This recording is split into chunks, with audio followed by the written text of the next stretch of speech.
دوسرا جواب سنتے چلیے. ایک کہاوت ہے کہ منگنی کے بیل کی، خیرات میں جو چیز ملی ہو اس کے بیل کے دانت نہیں گنتے.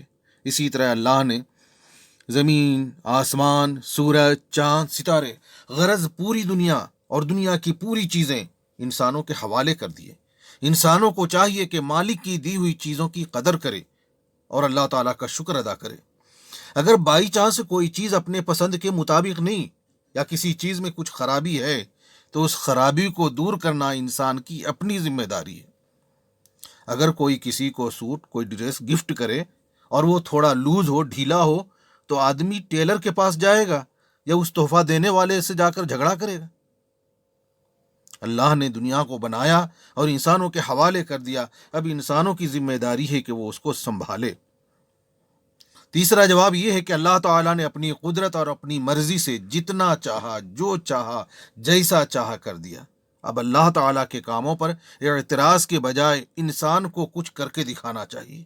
کیا یہ اچھی بات ہے کہ دنیا کے لیے اور اپنے لیے، اپنے ملک و ملت کے لیے کچھ کرنے کے بجائے اللہ کے کاموں میں کھوٹ ڈھونڈنے بیٹھ جائیں؟ اللہ نے انسانوں کو جھک مارنے کے لیے پیدا نہیں کیا.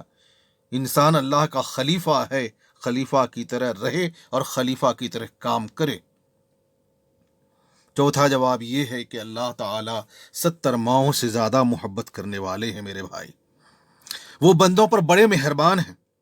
وہ کسی کو جرم کرتے ہی فوراً نہیں پکڑتا، وہ مجرموں کو بھی سدھرنے کا موقع دیتا ہے.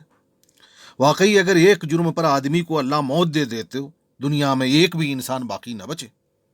اس لیے کہ ہم سب سے ہر دم بھول چوک ہوتی رہتی ہے. ہم سب تو اللہ کے عذاب کا شکار ہو چکے ہوتے ہیں. ایسے میں یہ اللہ تعالیٰ کا عیب نہیں، کرم اور فضل ہے کہ وہ ہماری غلطیوں کی سزا ہم کو فوراً نہیں دیتا، بلکہ معافی مانگنے، توبہ طلع کرنے اور سدھرنے کا موقع دیتا ہے. پانچواں جواب، اللہ تعالیٰ سب کچھ سنتا ہے، دیکھتا ہے، جانتا ہے. درخت کا ایک سوکھا پتا بھی ٹوٹ کر گرے تو اس کی بھی خبر رکھتا ہے، اور سب پر اس کو قبضہ ہے، قدرت ہے اور کنٹرول ہے. کوئی چیز اس کی گرفت سے، اس کی پکڑ سے باہر نہیں. لیکن وہ ایک تو بہت سے گناہوں کو معاف کر دیتا ہے. چنانچہ سورہ شورا کی آیت نمبر 30 میں بتاتا ہے کہ تمہیں دکھ، تکلیف، مصیبت جو پہنچتے ہیں وہ تمہارے برے کاموں کی سزا ہے، اللہ کا ظلم نہیں. اللہ تعالیٰ تو بہت سے گناہ معاف کر دیتا ہے. دوسرے یہ کہ اللہ تعالیٰ جلدی سزا نہیں دیتا، بلکہ اللہ نے فیصلے کا ایک خاص دن مقرر کیا ہے جس کو قیامت کہتے ہیں. اس دن سب کے سب اچھے برے کاموں کا حساب کتاب ہوگا، اور ابھی اللہ تعالیٰ کی وہ عدالت لگی ہی نہیں. اس لیے دنیا میں ظالم لوگ اللہ کے عذاب سے بچے ہوئے ہیں، مگر جب اللہ کی عدالت لگے گی وہاں کوئی ظالم، کوئی قصوروار سزا سے نہیں بچے گا. وہاں کسی کی سفارش چلنے والی نہیں، اور وہاں کسی کی طاقت اور کسی کے منصب کا دباؤ کام نہیں آئے گا. آپ دنیا ہی میں دیکھ لیجئے، سپریم کورٹ کے جج کا بھی کوئی معاملہ نکل آئے، وہاں جج صاحب بر وقت اپنا ججمنٹ اور اپنا فیصلہ نہیں سنا سکتے. انہیں بھی عدالت کا سہارا لینا پڑے گا. موقع واردات پر سنوائی نہیں ہوتی ہے، وہاں انصاف نہیں ہوتا، فیصلہ وہاں نہیں ہوتا. ان کے بھی کیس کی سنوائی کی تاریخ دی جائے گی. عدالت کی تمام کارروائی پوری ہونے کے بعد ان کے مقدمے کی سماعت ہو سکے گی. پھر اللہ تعالیٰ تو سب سے بڑے انصاف ور ہیں. وہ کیسے گلیوں میں، سڑکوں پر دھڑا دھڑ عدالت لگا کر بیٹھ جائے. اللہ جل جلالہ کا ہر کام اصول و آداب اور نظم و ضبط کا اعلیٰ نمونہ ہے.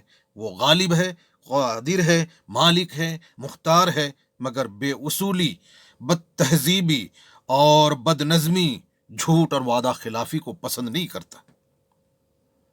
کالا گورا، خوبصورت بدصورت، صحت مند بیمار و اپاہج، امیر اور فقیر، اللہ نے خاص خاص مصلحتوں سے پیدا کیے.